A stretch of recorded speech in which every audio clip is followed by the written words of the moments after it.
Waalaikumsalam warahmatullahi wabarakatuh. Terima kasih kepada Dr. Muyasaro dan teman-teman residen sekalian. Pada kesempatan pagi hari ini, mohon izin untuk membacakan modul gangguan komunikasi dengan pendengaran normal.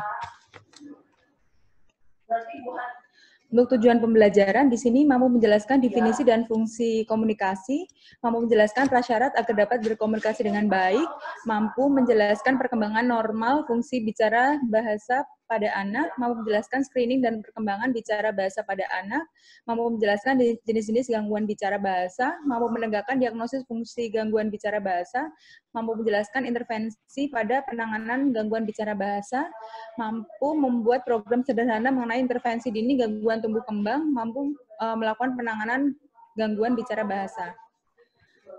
Komunikasi adalah suatu proses yang digunakan untuk bertukar informasi, termasuk kemampuan memahami dan menghasilkan pesan. Pada proses komunikasi terjadi perpindahan semua jenis pesan atau informasi yang berhubungan dengan kebutuhan perasaan, keinginan, persepsi, ide, dan pengetahuan. Komunikasi dapat terjadi melalui berbagai modalitas, yaitu proses non-linguistik verbal dan paralinguistik. Prasyarat untuk terjadinya komunikasi, di sini ada perkembangan komunikasi dimulai pada saat bayi mulai berinteraksi dengan pengasuhnya dalam bentuk bersuara, memandang, dan menggerakkan tubuh. Perkembangan komunikasi sejalan dengan kemajuan perkembangan anak, terutama dalam hal kognisi, sosial ekonomi, sosial emosi, dan adaptasi. Secara umum, anak yang sedang berkembang kaya akan gerak tubuh dan sosial prelinguistik sebelum produksi bahasa verbal. Nah, ini ada yang penting dalam aspek berbahasa. Di sini ada fonologi. Di sini dia adalah konsonan, vokal atau suku kata yang tidak mempunyai arti. Kemudian ada morfologi. Di sini dia adalah unit terkecil dari kata yang mempunyai arti.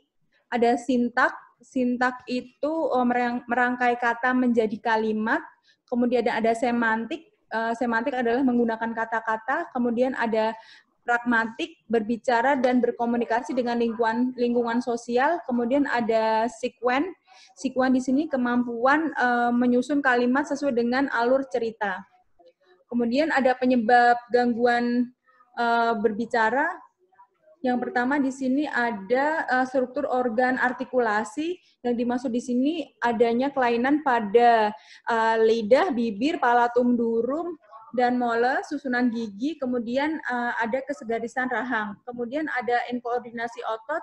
Di sini yang dimaksud jika nanti ada kelemahan atau inkoordinasi otot yang terlibat dalam proses berbicara. Kemudian ada faktor lingkungan. Faktor lingkungan di sini beberapa faktor yang diidentifikasi sebagai penyebab, yaitu adanya nutrisi, kemudian tingkat pendidikan yang rendah, kurangnya stimulasi, kemudian adanya faktor organik di sini, misalnya kerusakan pada saraf pusat atau otak, terutama pada 1 tahun pertama kehidupan anak. Kemudian adanya variasi perkembangan. Variasi perkembangan seperti constitutional delay, merupakan periode perkembangan normal tetapi tercapainya pada tahap akhir usia perkembangan. Kemudian ada gangguan postur dan gangguan fungsi respirasi, dan yang penting adalah gangguan pendengaran. Untuk faktor risiko gangguan pendengaran, di sini yang paling sering adalah OMSK, kemudian ada riwayat sering panas, adanya tonsilitis, adanya alergi, kemudian ada celah bibir atau palatum, adanya tinnitus, kemudian adanya riwayat terpapar bising, kemudian riwayat dalam keluarga terdapat gangguan pendengaran, terdapat kelainan wajah dan kepala, terutama bentuk pina dan liang telinga, dan adanya trauma kepala dengan disertai kehilangan kesadaran. Untuk perkembangan bicara dan bahasa, ini kita mengulang lagi pada anak baru lahir atau neonatus, dia harusnya bisa menangis, bisa mendengur, dan bisa mengeluarkan suara seperti berkumur atau gargling. Kemudian pada anak usia 2-3 bulan, dia bisa tertawa dan mengoceh tanpa arti atau kita sebut dengan babbling. Kemudian anak usia 4-6 bulan, dia bisa mengeluarkan suara kombinasi huruf hidup atau vowel dan huruf mati atau konsonan, dan ocehan bermakna true babbling atau laling. Papa, dada. Kemudian memberikan respon terhadap suara marah atau bersahabat, belajar menangis dengan suara yang bervariasi sesuai dengan kebutuhan. Usia 7-11 bulan, dia bisa menggabungkan kata atau suku kata yang tidak mengandung arti, seperti bahasa asing atau jargon. Pada usia 10 bulan, dia harusnya bisa mampu meniru suara atau eholali. Kemudian dia harus bisa mengerti kata perintah sederhana, ketika dipanggil atau disuruh yang simple, seperti ke sini. Kemudian mengerti nama objek sederhana, seperti sepatu, cangkir. Usia 1 tahun sampai 1,5 tahun, dia bisa menjawab pertanyaan sederhana, mengerti instruksi sederhana, menunjukkan bagian tubuh, dan nama mainan. Kemudian pada usia 24 sampai 35 bulan, dia harusnya sudah bisa mengucapkan kata-kata 150 sampai 300. Volume dan pitch suaranya masih belum terkontrol, tapi dia sudah bisa mengidentifikasi warna, mengerti konsep besar kecil, sekarang dan nanti.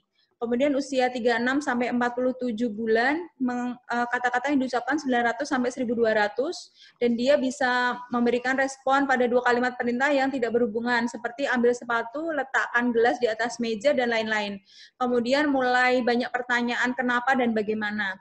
Pada anak usia 5 tahun, dia harusnya sudah mengerti dan mengucapkan 2000 sampai 2500 kata, dan sudah dapat membentuk kalimat, mengerti cerita yang didengar, dan dapat menjawab pertanyaan yang diajukan.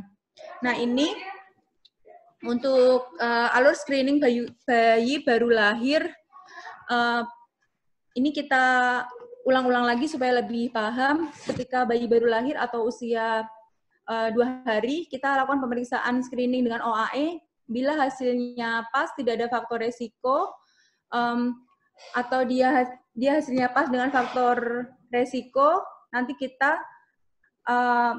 pada usia 3 bulan anak itu kita lakukan pemeriksaan otoskopi, timanometri, OAE atau auto ABR. Kemudian dia hasilnya jika pas, pemantauan speech development atau perkembangan bicara, kemudian pemantauan oleh audiologi tiap 3-6 bulan sampai anak bisa bicara sampai usianya 3 tahun.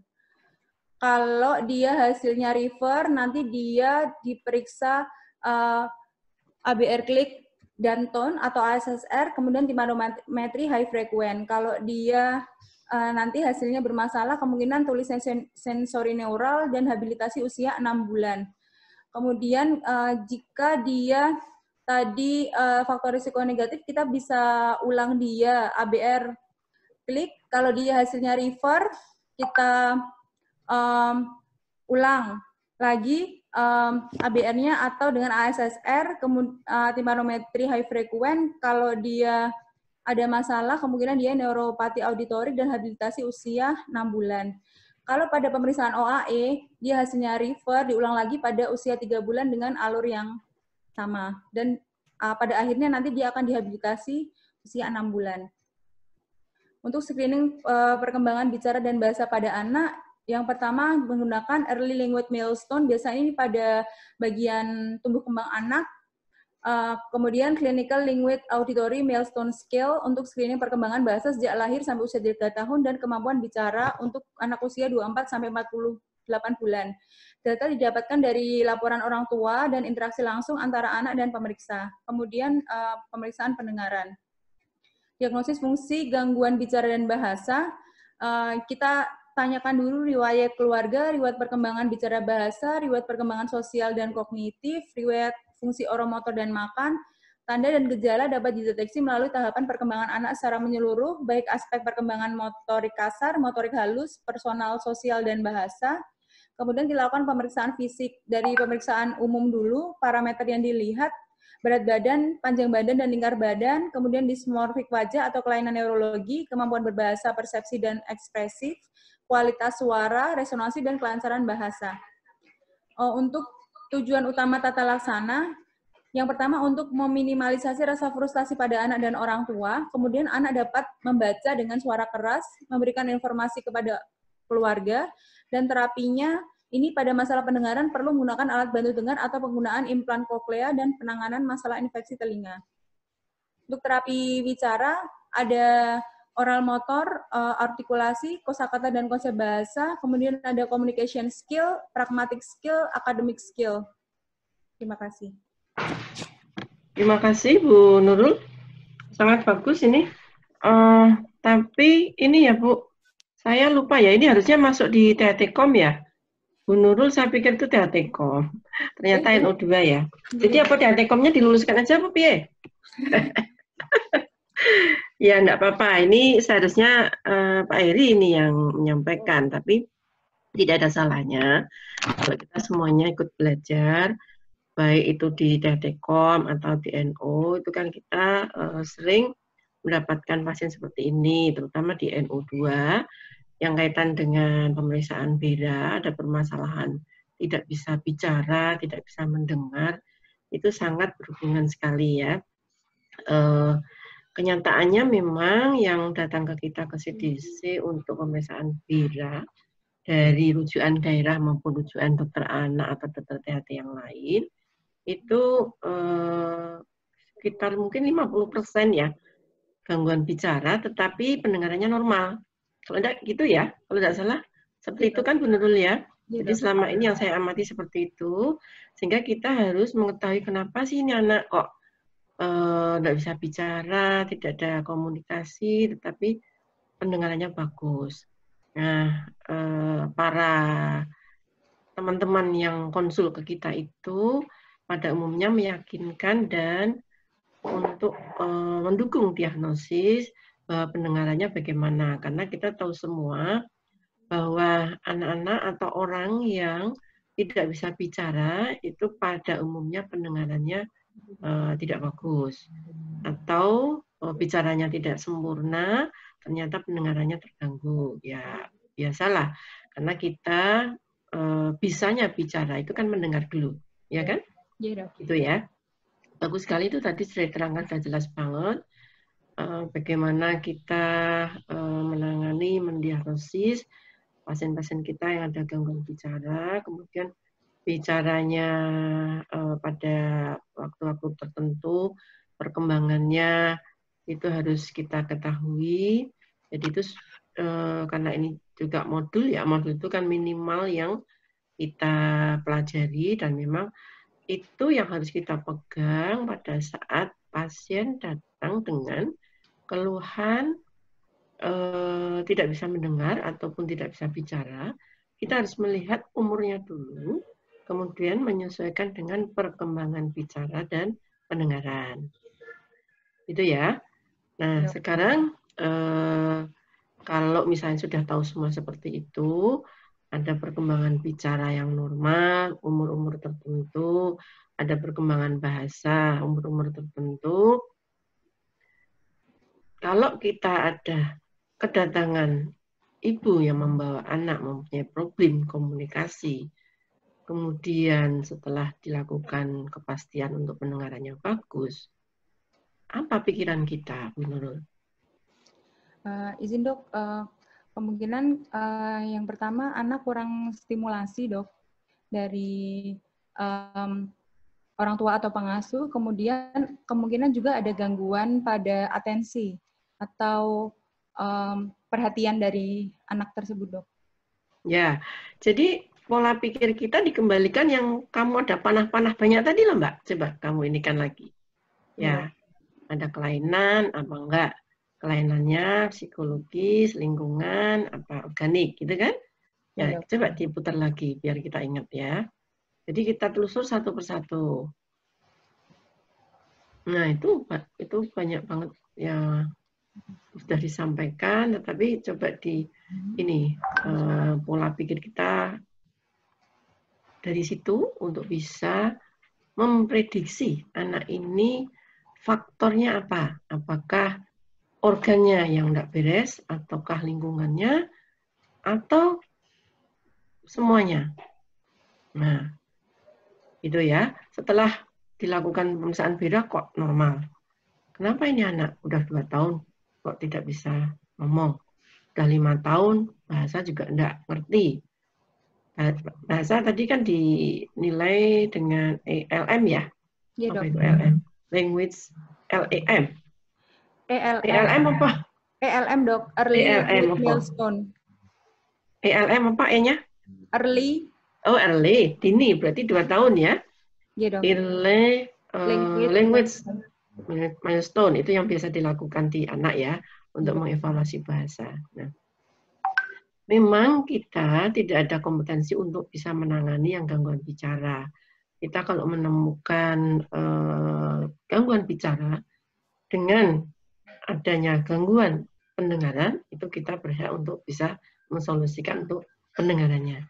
Tetapi kalau pendengarannya normal, kita harus kembalikan kepada yang konsul, atau kita mengkonsulkan kepada yang berkompeten, yaitu tumbuh kembang anak misalnya, atau kalau pada dewasa bisa ke terapi bicara atau yang lain. Tetapi kita untuk bisa mengarah ke sana atau mengkonsulkan ke mereka, itu paling tidak kan kita mempunyai diagnosis sementara, et causa apa, gitu kan? Nah, ini untuk bisa dipelajari apakah ada dari lingkungannya, apakah ada dari otot bicaranya yang ada lemah, misalnya di retardasi mental, dia untuk ngunyah saja nggak bisa, apalagi untuk bicara ya. Kemudian bagus semua misalnya, tetapi dia tidak bisa komunikasi baik, ternyata dia mendengar tetapi tidak bisa mengidentifikasi atau diskriminasi katanya tidak terserap oleh si anak ini. Ya, jadi seperti itu. Ataukah ada kelainan organik, misalnya post trauma, jatuh, kejang, misalnya kelainan di otaknya setelah di CT scan ada atrofi atau kalsifikasi misalnya seperti itu.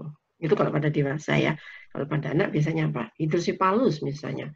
Banyak cairan di otak misalnya gitu. Nah, gitu Bu Nurul ya. Jadi kita dari yang paling sederhana tadi sudah disebutkan betul, paling mudah untuk bisa kita tanya, mengetahui apakah ini lingkungannya kurangnya stimulasi suara atau memang situasi si anak dan rumahnya itu tidak mendukung untuk anak ini belajar bicara dan bahasa. Karena orang bicara itu harus berulang kali mendengar, ya kan? Nah, kemudian ini semuanya sudah dianalisis, tidak ada pendukung dari, tidak ada penyebab dari lingkungannya. Stimulusnya bagus, ibunya di rumah, sering melakukan pembicaraan, sering ngajari macam-macam. Nah, kita beralih ke kelainan yang lain. Kelainan yang nampak dulu. Misalnya apa tadi? Mulutnya, profil orangnya, sesuai tidak pertumbuhannya. Kemudian kalau pertumbuhannya tidak sesuai, perkembangannya bagaimana? Biasanya sih mengikuti ya, perkembangannya jadi gangguan juga. Nah, itu biasanya kita bilang delay, global delay misalnya gitu. Nah, otomatis kalau dari luarnya itu ada delay, kemungkinan di otaknya juga ikut delay. Itu. Ya, jadi pola pikir kita seperti itu ya. Terus kita rujuknya ke anak itu ya paling tidak kita mengetahui apakah ini ada gangguan seperti tadi. DD-nya yang secara ilmiah, kalau yang di modul kan ada itu Bu Nurul. Mungkin Pak Heri ya, yang sudah membaca modul THT-Com. Ini kayaknya dari THT-Com juga kok ya. DD-nya harusnya tahu, kalau misalnya ada anak di BIRA, tidak ada kelainan, tetapi dia tidak bisa ngomong, misalnya umur 4 tahun. Setelah dilakukan anamnesis dan macam-macam, kita akan curiga, seperti yang saya sampaikan tadi. DD yang paling kita pikirkan, apa saja? Mohon izin bisa DD causa. ADHD, Dok? Dari ADHD, Dokter. ADHD apa sih ADHD? Attention disorder. ADHD, attention deficit. ADHD. Defisit Mbak? Attention deficit hyperactivity Disorder. disorder, ya. Itu apa? Dia gangguan mental yang menyebabkan seorang sulit memusatkan perhatian serta Ya, dari kata-katanya sudah dilihat ya. Attention deficit. Jadi gangguan pusat perhatian. Kenapa ini kira-kira?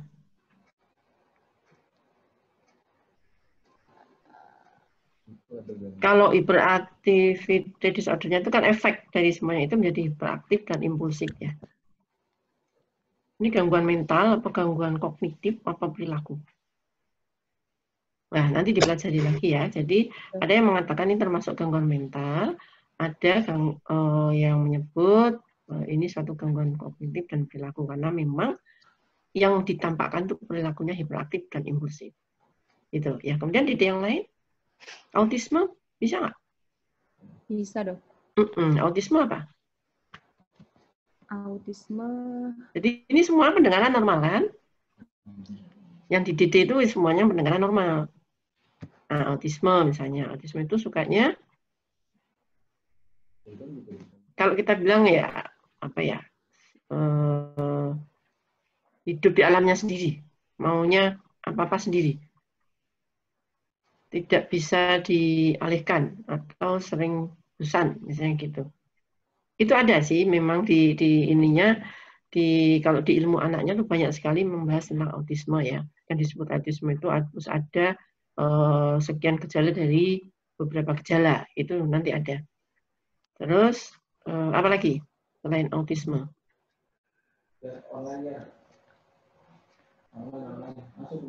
Pernah dengar CAPD menurut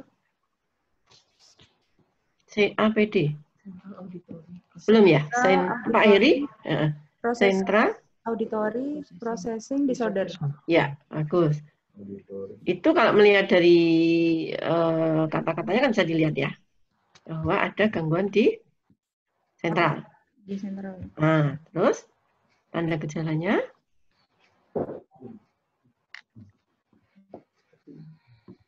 Berarti dia tidak mampu, dia mendengar, tetapi tidak mampu membedakan kata-kata yang masuk, sehingga dia tidak bisa menirukan kata-kata, tidak bisa komunikasi. Itu kan secara gampangnya kalau melihat dari kata-katanya seperti itu aja. Ya, artinya setelah itu yang kita pikirkan berarti dia pasti tidak bisa mengikuti petunjuk kita. Misalnya kita perintahkan duduk di kursi, seperti duduk atau bahkan perilakunya berbeda, malah jalan-jalan atau malah lari misalnya gitu. Karena dia tidak bisa membedakan kata-kata, otomatis tidak paham dan tidak bisa berkomunikasi dengan baik. Atas perintah kita tidak bisa dilakukan. Sulit mengikuti petunjuk kita. Otomatis apa? Kalau sudah seperti itu ya tidak mungkin bisa belajar, tidak mungkin bisa pintar kan?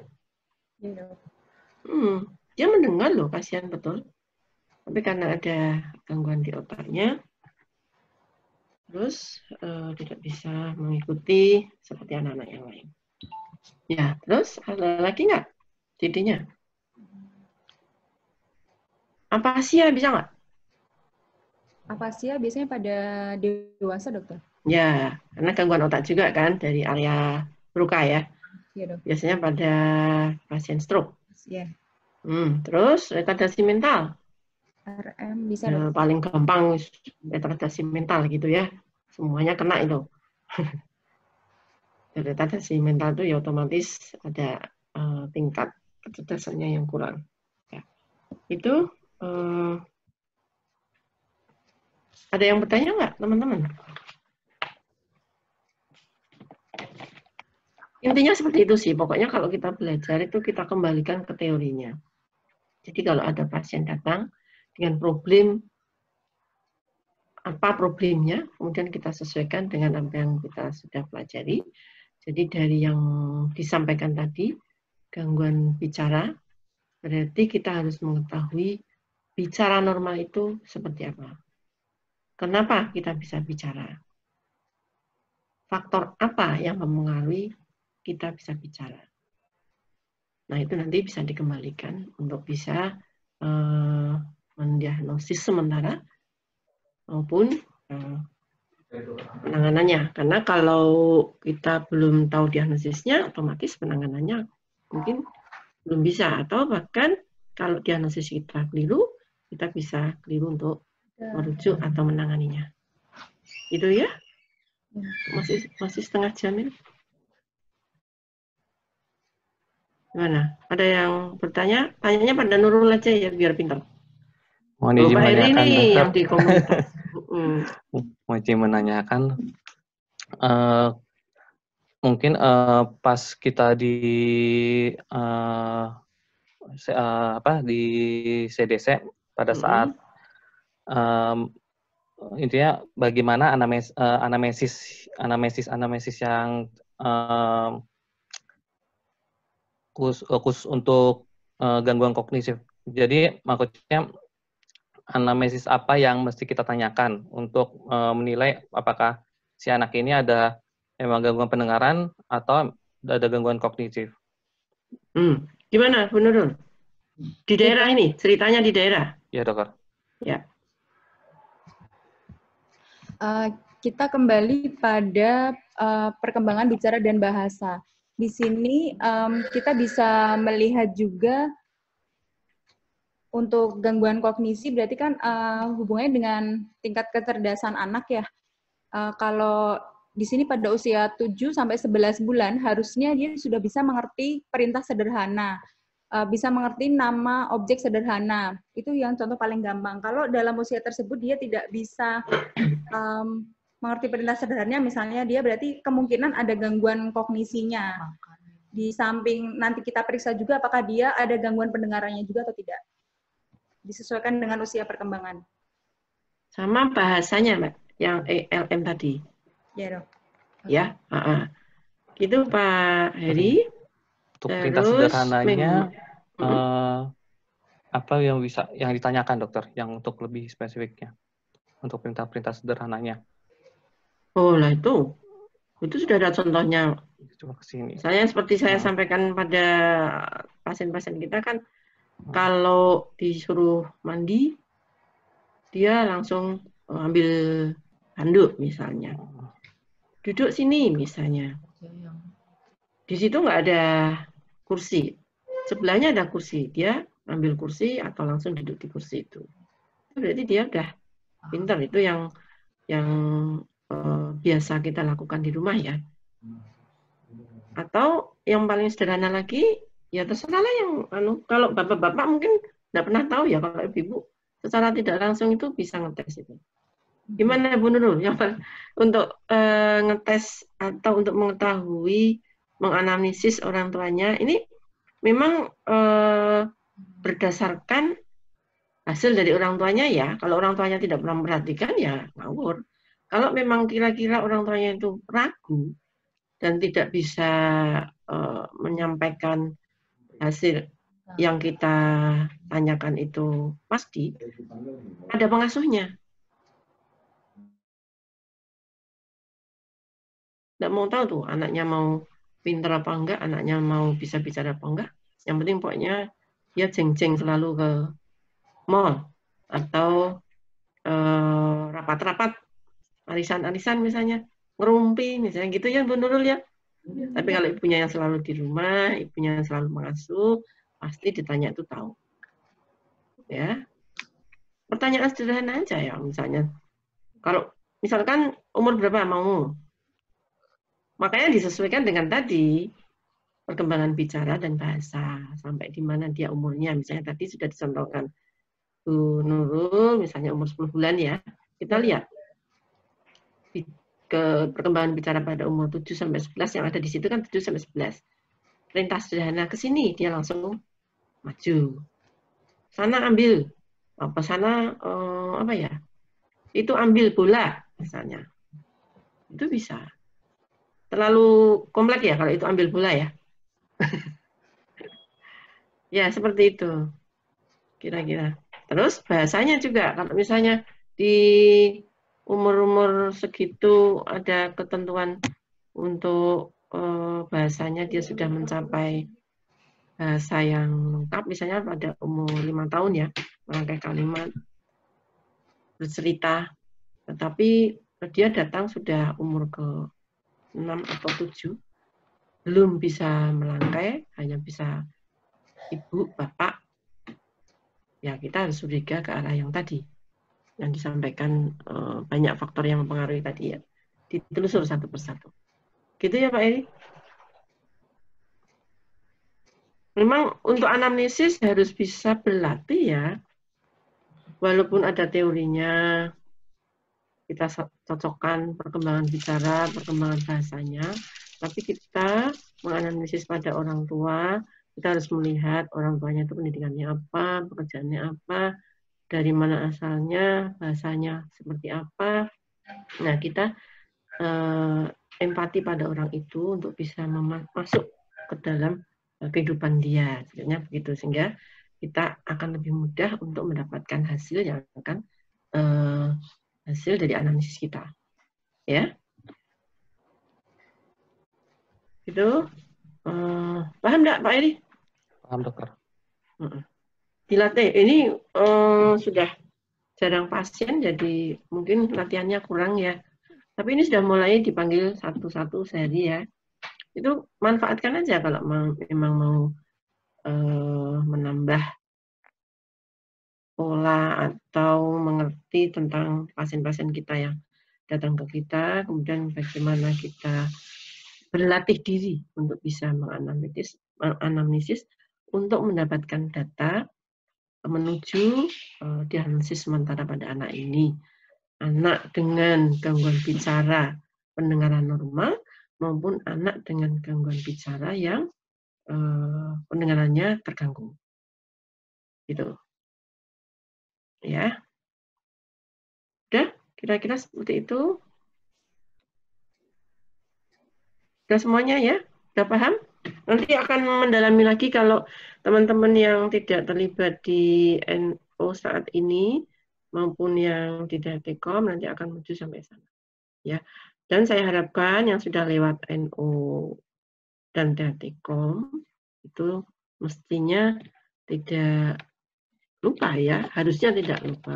Karena ini pengantar teman-teman semua untuk bisa berlatih edukasi maupun anamnesis yang baik untuk bisa mendiagnosis, kemudian memberikan informasi yang tepat, penanganan yang tepat pada problem-problem yang disampaikan pasien-pasien kita, terutama anak-anak dengan gangguan bicara pendengaran normal, gangguan bicara pendengaran terganggu. Itu ya? Ya, saya tutup Pak. Masih ada waktu. Baik dokter. Ya. Terima kasih untuk pembacaan modul pagi hari ini. Terima kasih kepada Dr. Muyasoro dan teman-teman sekalian. Nanti akan istirahat sebentar, dilanjutkan jam 8 pembacaan sama Bu Rika. Ya, monggo. Silakan. Banyak belajar teori ya, berarti ini ya. Di rumah saja tapi banyak belajar. Jangan lupa banyak menulis ya. Biar cepat nanti misalnya COVID-nya udah selesai, tulisanmu ikut selesai. Itu ya, harapannya seperti itu. Ya, terima kasih. Saya Liv ya. Assalamualaikum. Assalamualaikum warahmatullahi wabarakatuh.